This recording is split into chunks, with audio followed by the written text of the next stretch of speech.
Assalamualaikum warahmatullahi wabarakatuh. Selamat bertemu kembali anak-anak. Salam sehat untuk kita semua. Mudah-mudahan kita semua masih diberikan kesehatan oleh Allah Subhanahu wa taala. Terus semangat belajar, jangan sampai lemah ya. Hari ini kita belajar sejarah kebudayaan Islam. Kelas 5 semester 2 materi akhir hayat Nabi Muhammad sallallahu alaihi wasallam. Rasulullah sallallahu alaihi wasallam menunaikan ibadah haji. Sebelum masuk ke materi, marilah kita berdoa terlebih dahulu. Mari kita bersama-sama membaca doa sebelum belajar. Bismillahirrahmanirrahim. Raditu billahi rabba wa bil islami dina wa bi Muhammadin nabiyya wa rasulah. Rabbi zidni ilman warzuqni fahman. Amin. Baik, langsung saja kita masuk ke materi hari ini adalah Rasulullah SAW menunaikan ibadah haji. Peta konsep pada pembelajaran hari ini adalah pembelajaran 5 akhir hayat Nabi Muhammad SAW. Rasulullah SAW menunaikan ibadah haji. Kemudian khutbah Nabi Muhammad SAW dalam haji wada dan wahyu terakhir. Dan kemudian menjelang detik-detik wafatnya Rasulullah SAW.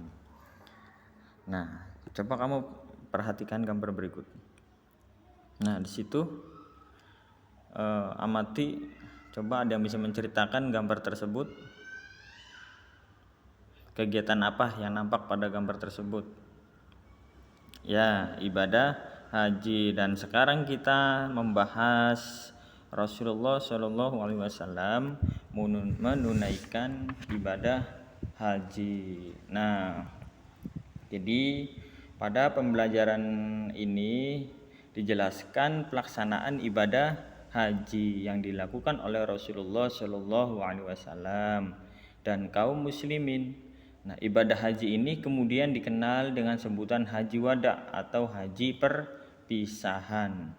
Nah, hal tersebut karena setelah ibadah haji Rasulullah Shallallahu Alaihi Wasallam hampir tidak sempat keluar menyiarkan ajaran Islam. Nah, setiap hari beliau menerima rombongan-rombongan dari suku di Jazirah Arab yang datang ke Madinah untuk menyatakan diri masuk Islam. Nah, hal itu terjadi hingga Rasulullah SAW sakit dan wafat pada tahun ke-11 Hijriah ya. Nah, jadi hari ini kita belajar Rasulullah SAW menunaikan ibadah haji ke Baitullah. Nah, kita lanjut.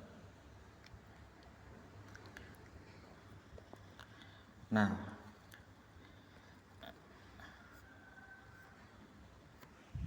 mohon maaf ada gangguan. Nah, kita ulangi lagi ya.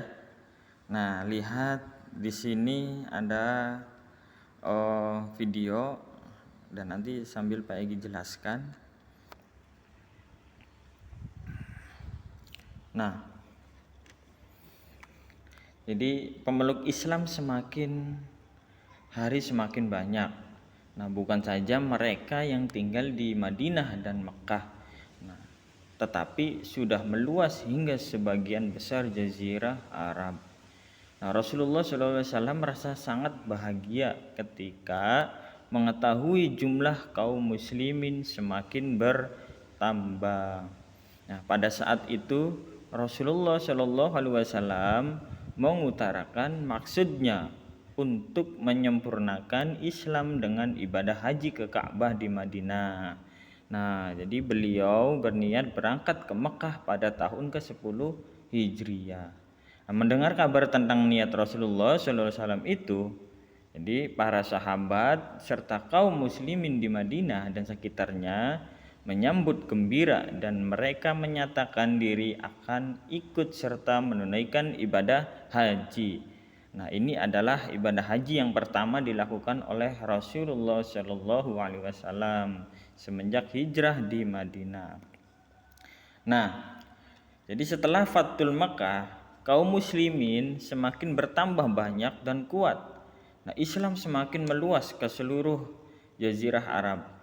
Nah, hingga semua suku yang ada di jazirah Arab saat itu telah menerima agama Islam. Nah, pada saat itu Rasulullah SAW mengumumkan niatnya jadi untuk melaksanakan haji. Nah, kemudian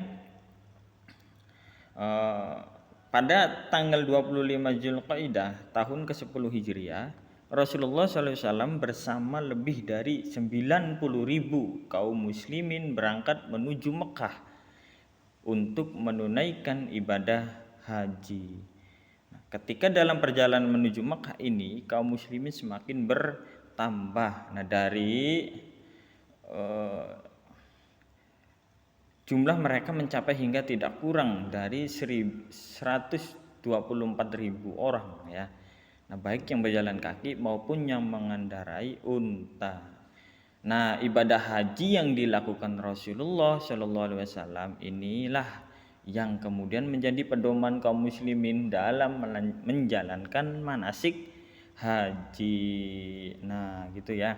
Dan bagaimana tata cara ibadah haji yang dilakukan oleh Rasulullah?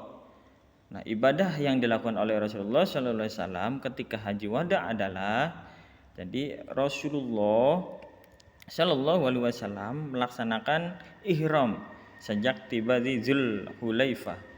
Nah, setelah sholat zuhur dan asar di qashar, beliau membaca talbiyah untuk memulai haji dan umroh. Dan kemudian setibanya di Makkah, beliau langsung memasuki Masjidil Haram dan melakukan tawaf, lalu melakukan sa'i antara Safa dan Marwah tanpa bertahalul karena beliau melakukan haji qiron ya, haji dan umroh. Kemudian beliau menetap di Al-Hijun, yaitu suatu dataran tinggi di Mekah. Beliau tidak lagi melakukan tawaf kecuali tawaf untuk haji. Nah, pada tanggal 8 Zulhijjah yaitu hari Tarwiyah, beliau menuju Mina dan sholat zuhur hingga subuh di sana sampai matahari tergelincir. Nah, kemudian di Arafah inilah Rasulullah SAW menyampaikan khutbah di depan 124.000 umat Islam yang kemudian disebut sebagai khutbah wada. Nanti yang materi selanjutnya ya khutbah wada, khutbah. Nah, sebelum matahari terbit, beliau berangkat dari Muzdalifah menuju Mina ya, untuk melontar batu atau yang disebut jumroh.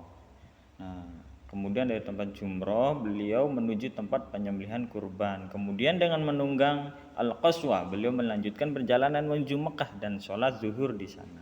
Nah, pada hari-hari tasyrik ya, pada hari-hari tasyrik beliau berada di Mina untuk melaksanakan manasik yang lain, mengajarkan syariat, berzikir kepada Allah Subhanahu wa taala. Pada tanggal 13 Zulhijjah beliau meninggalkan Mina dan kembali ke Mekah untuk tawaf dan wada. Nah, setelah melaksanakan seluruh manasik haji, beliau beserta kaum muslimin kembali ke Madinah. Dan itulah ya yang Peggy jelaskan tentang Rasulullah Shallallahu Alaihi Wasallam menunaikan ibadah haji ke Baitullah. Nah, dilihat ya, didengarkan dan difahami. Mudah-mudahan kita semua bisa berangkat ke Baitullah. Amin ya robbal alamin. Nah, mungkin sekian materi hari ini ya, yang mudah-mudahan bisa kalian pahami bersama ya. Semoga bermanfaat dan silakan untuk absen ketik di kolom komentar ya. Billahi taufiq wal hidayah. Wassalamualaikum warahmatullahi wabarakatuh.